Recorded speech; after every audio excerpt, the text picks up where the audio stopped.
Welcome back to this episode of the Law of Relevancy podcast. Today we're interviewing perhaps our most relevant guest ever, ChatGPT-4. So to help me with this, I have my two esteemed colleagues, Rachel Chang and Courtney Bubb. Thank you guys for joining us on the show today. Yeah, you're welcome. It's gonna be fun. So this is pretty important that we are able to have this conversation. Today we're actually going to be interviewing this artificial intelligence, and I've been diving into this pretty heavily since last week. This new version just came out on Tuesday of last week, which is 1 week ago. We are, before the new version, it was 3.5. And 3.5 is really fast. It was shockingly cool and accurate with what it could put out. It looked a lot of its responses would come back, kind of formulaic, right? And you could kind of tell, like, okay, this must be ChatGPT text. 4 has been keeping me up at night, to be honest with you. And so we're going to start by asking ChatGPT-4, what is GPT and why should we care? So what's happening is when you submit a query to this tool, you can see, and we've got it up here on the main screen, it does take a minute to think about it. And sometimes it's faster, sometimes it's slower. But usually, as long as this thing's blinking here, it's working on it. My esteemed colleagues here are going to help by helping us to read some of these responses as they're printed out. And it's really, really important that we're able to communicate today how this is going to change the world. Personally, I think this is a bigger deal than the Industrial Revolution. In my opinion, knowledge is now instant and free. And so as we're sitting here, we're watching this AI generate a very readable response to our question. What's it saying, Courtney? So it's just an advanced natural language processing model developed by OpenAI, using deep learning techniques to understand and generate human-like text based on the input it receives. It's gone through several iterations, with GPT-3, like Cord had said, being the most widely known version at the time of my knowledge cutoff in September 2021. So that means that it stopped training this model about a year and a half ago. Mm-hmm. So GPT-4 is the latest version, and there's a couple reasons why we should care about it. Do you want to take this one? Sure. So language understanding and generation, first reason, GPT is one of the most advanced NLP models. It's capable of understanding context and generating coherent, relevant, and even human-like responses, making it an important milestone in the field of AI.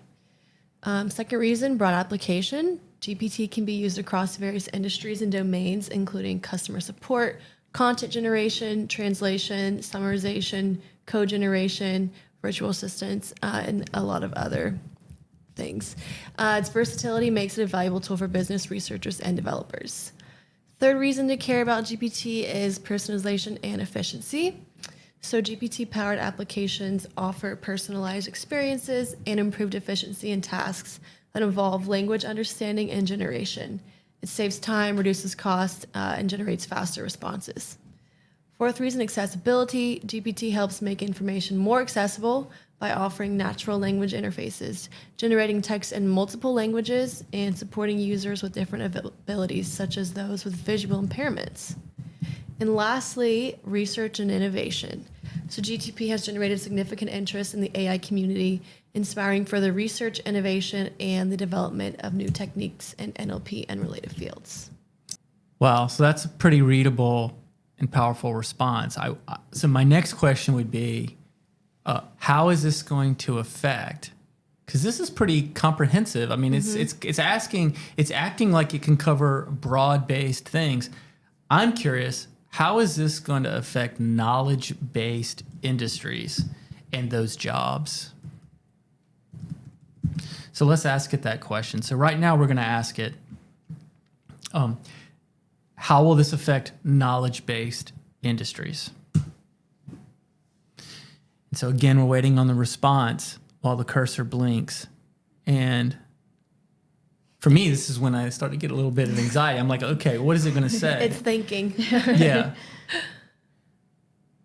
Oh my gosh. So first thing, this sounds positive. Improved productivity, right? Yeah.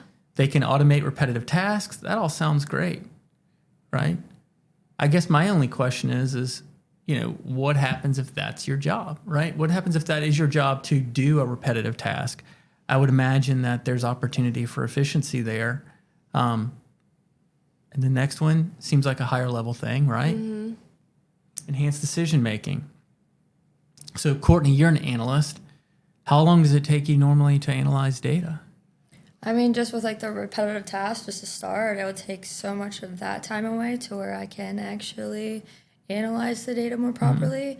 But just gathering it all together first and then thinking of what I have to do to get that analysis.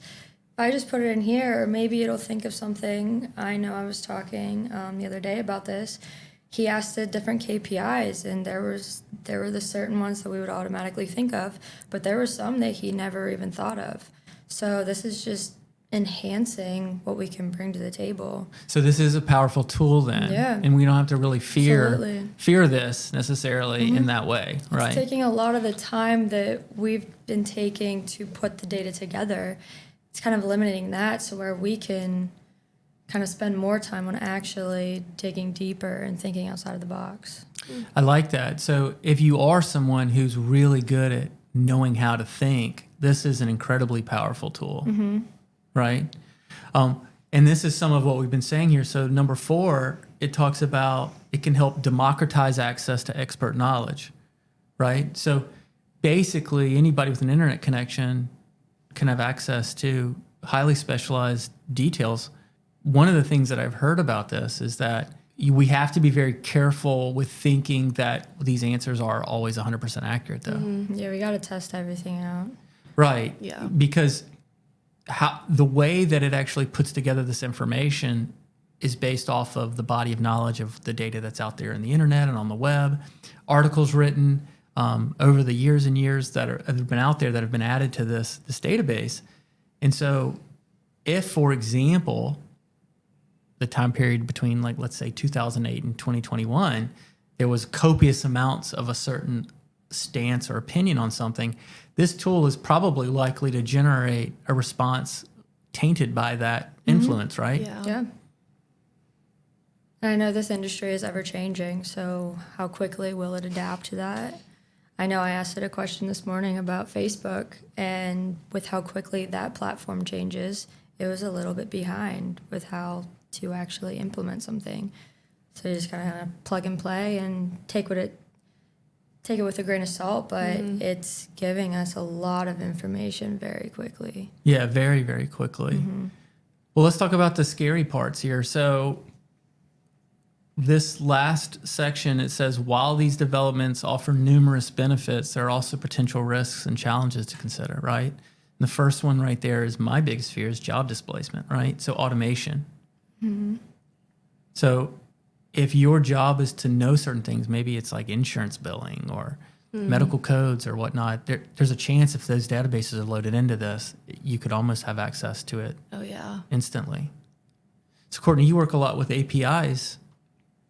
Yeah. I would imagine that this could potentially really supercharge what you do. Oh, absolutely. As much as it's scary, and like I know with data analysts, you're constantly just building, like with reporting numbers. This can take a lot of that away. So some are scared of job displacement, but it's also a job opportunity to get like even further into it. And I think with the APIs, it's going to make it a lot more efficient and less manual work. And it's almost like it's your new coworker. It could be, yeah. It's almost like there's one of the things I've been considering is getting a license for this for every single one of the team. What's the difference in getting a license for it versus just what you have now? So what we have now is if you've tried to access ChatGPT before having a license, sometimes it's not available. Like if there's high volumes of traffic, if a lot of people are hitting it, there might be a new release that you don't have access to. Got it. And it's not that expensive. Right now, it's only, I believe, $20 a month. And you get the full. This is the paid license, by the way, but it's also a little intimidating even to get started. Like it's not super clear on how do you create an OpenAI account, how you access ChatGPT, how do you ask the questions. And so one of the things that like I found really cool about this too is one of the arguments for AI over the years has always been like, well, yeah, it can never do art, right? Well, what's interesting is that a lot of art does play off of humanistic patterns, and this tool is very good at patterns. So what I'm going to do now is I'm going to ask it to re-answer this question, but do it in song form. So I'm going to ask it to rewrite the previous answer as a country song in the style of Garth Brooks. Naturally, of course, right? Of course. Don't Let's see ask what it me to does. read the answer. This is all you. We Chloe. got to sing the answer. Yeah. No Yeah, reading no, here. exactly. We have to sing this one. Got to get our twang on. So this is the part that really blew me away. I mean, you can see not only is it about to write a song here, it's actually giving us the answer In the song. as you would write a song. That's scary. Well, this one popped up fast. That's crazy. Yeah. So then you have to think about the industry of songwriters. That's And true. Where is that going to take it away? Yeah. I mean, what I've found is as it's writing the song and it's scary because literally it's got a rhyming style that's similar to Garth Brooks. It's referencing things that he might reference in his songs, like right there, like a thunder roll. Like that's literally a line from one of his songs. Wow. It's the same type of a tone, same type of language that he would. I can hear his- Garth right now. Just Exactly, reading it. right? Yeah, I'm focused a little more on the thunder rolling, I You're guess. right. But they, what's amazing is it also comes out with a rhyming scheme. Mm-hmm. And so right here, you can see it says, okay, well, I was sitting here thinking about the world today. How's AI changing our lives in every kind of way? Knowledge-based industries, they'll be transforming too. So let me tell you about what AI is going to do. AI, like a thunder roll, shaking up the scene, bringing new ways of thinking in ways you've never seen. GPT, like Garth Brooks on this old guitar. We're going to ride into the future no matter where we are. Verse 2, productivity, decision-making, all will be enhanced. Customized solutions giving everyone a chance. Accessible expertise, we're learning every day. Innovation and growth, they're here to stay. AI, like a thunder roll, shaking up the scene, bringing new ways of thinking in ways we ain't never seen. GPT, like Garth Brooks on this old guitar, we're going to ride into the future no matter where we are. But we've got challenges to face in this brave new land. Job displacement, bias, we got to understand. Security and privacy we must protect. For a better future with AI, we can't neglect. So as we ride into the sunset with AI by our side, embrace this change and the progress. Don't let it slip and slide. Upskilling, reskilling for the jobs we need to do. In this world of GPT, Garth Brooks and you. AI, like a thunder roll, shaking up the scene, bringing new ways of thinking in ways we've never seen. GPT, like Garth Brooks on this old guitar, we're going to ride into the future no matter where we are. So let's face it together, friends. We'll make it through. AI and GPT, they're changing me and you. In the style of Garth Brooks, we'll sing this song so free and embrace the future, just you and me. I love we're going to ride into this future no matter where we are. That's catchy. Yeah, that's a hit. Yeah, record it now. Okay, so I'm about to blow your mind again. So now watch what you can do. So now it's going to write the same song, but it's actually going to tell us what chords we should play. Give us some music to Wow. it. It's going to give us the Oh music. my goodness. Bring out that old guitar. Wish I could play a guitar. But anyhow, this is the part that really kind of blows my mind because, you know, this skill is something that takes artists years and years and years to hone. And yeah, it's not perfect, but what it's giving us is it's giving us timing.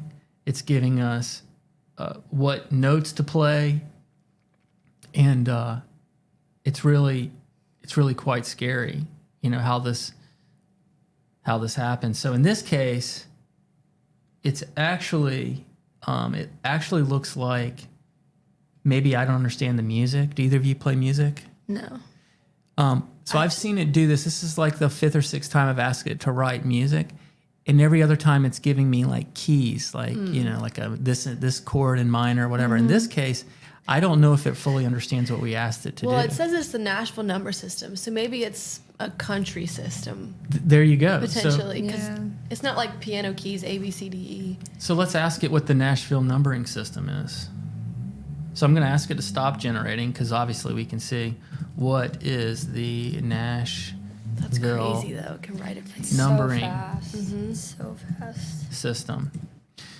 So I watched a little bit of an interview with a gentleman who's the CEO of OpenAI, and he was saying that one of the most powerful advancements with this technology is that you're going to end up with individualized learning. So just like we're doing right here, where we got a result, we're reading it, we're comprehending it, and we don't know what the Nashville numbering system is, right? I've never seen that before. And so we just asked it what the Nashville numbering system was, and now all of a sudden we're becoming experts in the Nashville numbering system. And so it's giving us keys that are connected to, looks like Roman numerals, Yep. right? So it's doing all that. So I'm going to ask it to stop, and I'm going to say, give us the music again, but with notes instead of the Nashville numbering. So now it looks like, let's see. Okay, so it's telling us we're going to do this in G major. There it is. Yep. Wow. That pumps out fast. It really does. And it understands what you're Yeah. asking it almost every time. So it mentioned translation. Does it translate? I haven't tried it. Okay. Should we? Sure, Yeah. absolutely. What language do you want? Let's do French. Okay. Translate into French. Now, please give us back the song in French.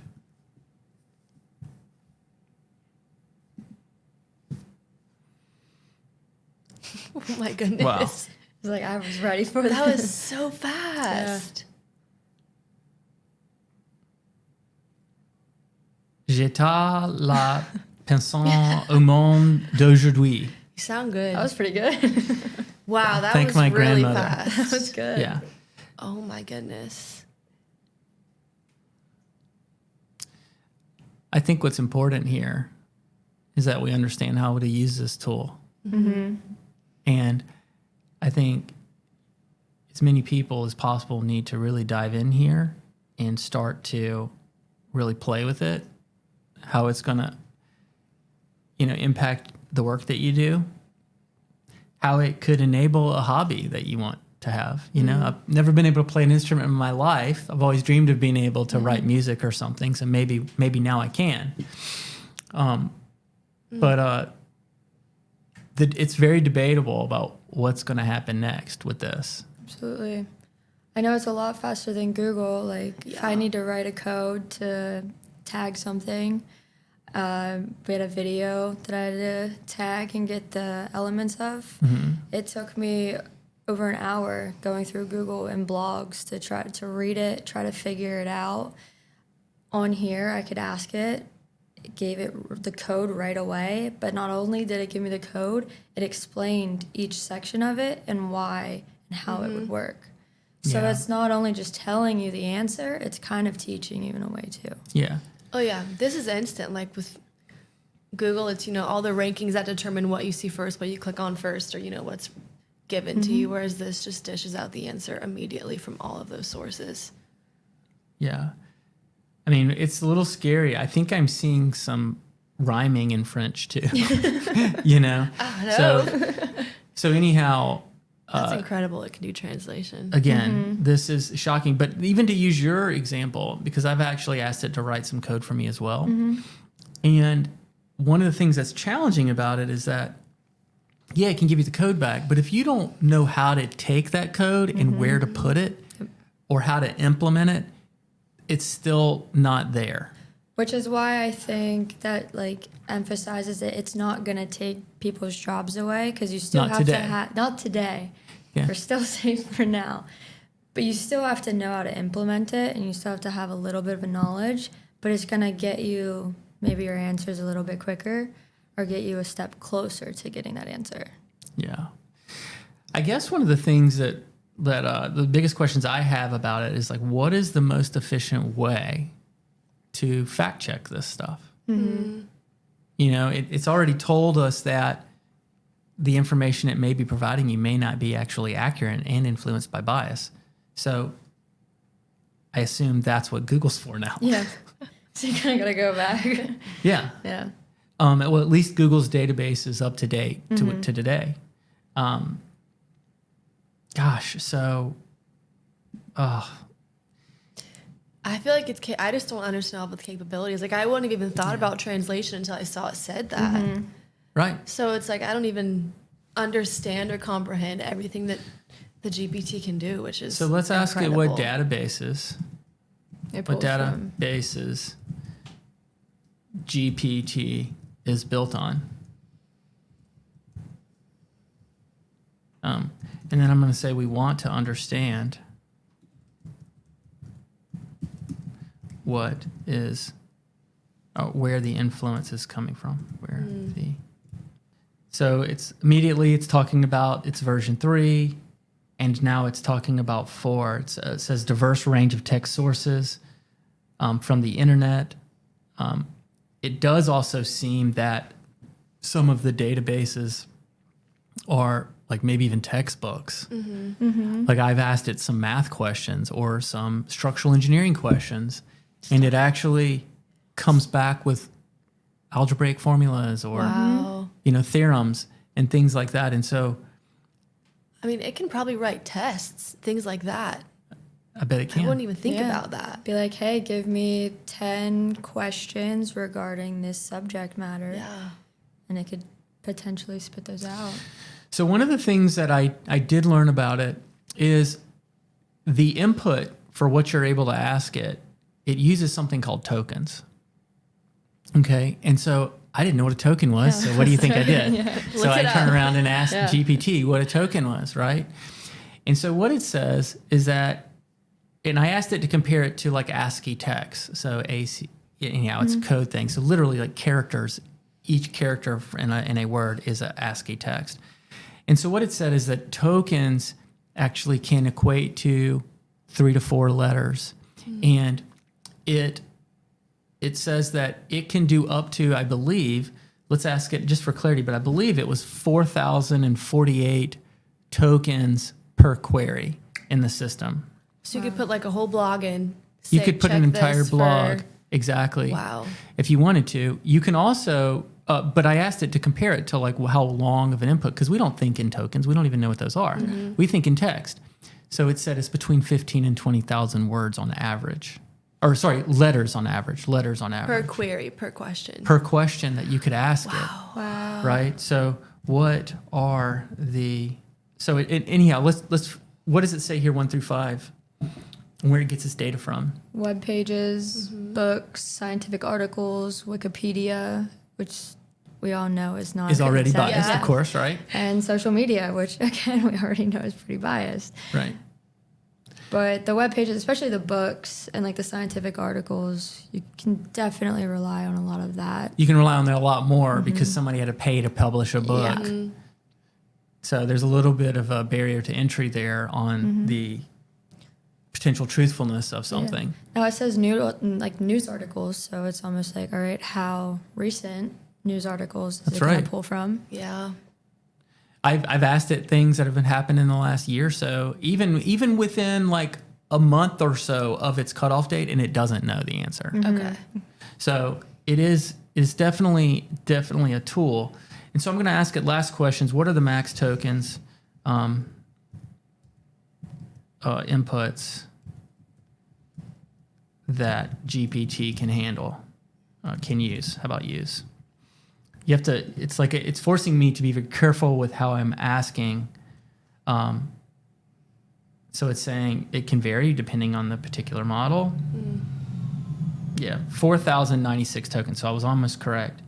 And then of course I asked it what the next thing was. So I'll let you guys go last. What's the last thing that you'd like to ask ChatGPT today? Oh my goodness. Use some social media. I'm thinking small scale, like what's a good recipe for dinner? That's a really good question. I did ask it for a recipe on how to do a chocolate. Have you tried it? I did read it, and then I used that information to come up with my own recipe, but it did a pretty good job. So, what if you asked it like certain ingredients that you have? I've heard it can do that. I heard it. And make a recipe from what you have. Absolutely. You can list the ingredients you have in your house, and it will give you a list. I know I don't have a whole lot of food in my house. I'm like, all right, I have this, this, and this. What can we make out of it? Okay. How about, so what is a great, so on the lighter note, let's ask it, what is a great recipe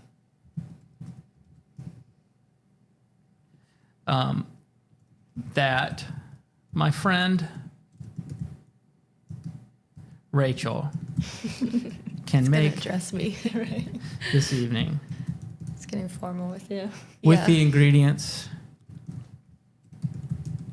What ingredients do you have, Rachel? I have sausage at home, smoked sausage. So with smoked sausage.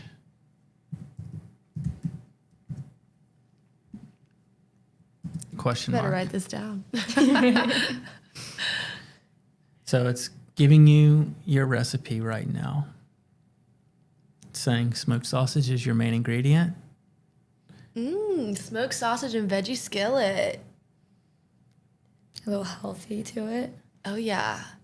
Smoked sausage, olive oil, onion, garlic, pepper, any color, chopped up. Those are simple ingredients. Zucchini, too. squash, cherry tomatoes,